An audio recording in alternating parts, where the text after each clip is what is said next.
Ria wari munini wa president Rigathi Gachagua ni arikitie kumanwo kiwatho na kiama kia UDA kiria riu augite kirathamaka na muthingi wa maheni. Gachagua agitamburukia itumi iria icangire ndigano na kiama giki atemanite itumi 15 iria ciombite muthingi wa manifesto ya UDA demwa kwa demwa agitaririe uiguano wa hau kabere na haria turi. Agenda number 1 Ruto aende nyumbani.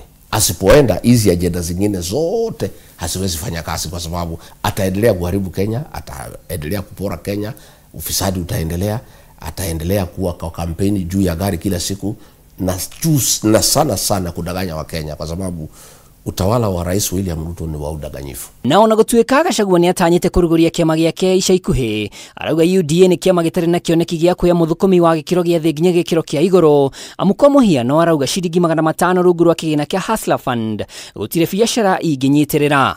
Huyu William Ruto tulimwamini sana, na mimi ile maneno yote alituambia atafanya kwa hii manifesto, mimi nilimwamini kwa kiwango ya kwamba mimi hakuandikania na yeye chochote.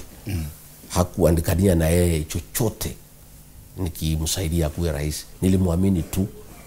Lakini tumefika hapa kwa serikali, amepinduka ama amekuwa ile maneno alituahidi hakuwa na mpango yoyote ya kuyatekeleza. Urimi ni arauga mari na mubango wa kuguna arimi othe no mugaru arimi macokire kwamukira bataraitha itakinyanire, undu uyu ukioneka sekta-ini ingi ta waki wa nyumba na ugima wa mwiri. Kuria Gachagua arauga Mukenya no kuborwo araboro mushara-ini wake indi motungata ndarona. Kama vile William Ruto anatendea wa Kenya saa hii na hajali, nchi inaporwa hajali, kila kitu imeharibika hajali, anaendelea tu. Sasa tukifika hapa Nzoia Sugar imeuzwa, Chemelil imeuzwa na hajali, na anahitaji kura za Wakenya. Mimi nauliza swali, ile kitu inanisumbua kama ni kilala usiku.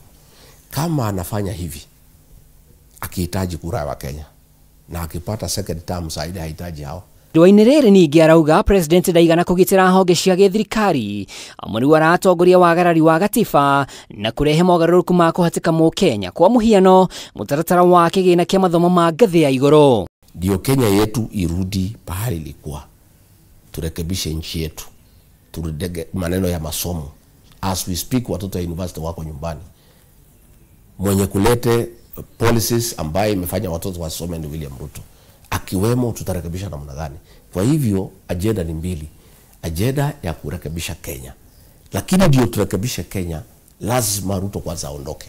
Nikumana na itumishi Gachagua riu arauga kiama giake kiria maroba na atongoria angi a mung'ethaniro nigikahingia wendi wa a Kenya, indi arauga kwa ihinda riri bururi uratongorio na maheni. Andu-ini ha Kameme TV ritwara kwa ni Mwaura Gwadongo.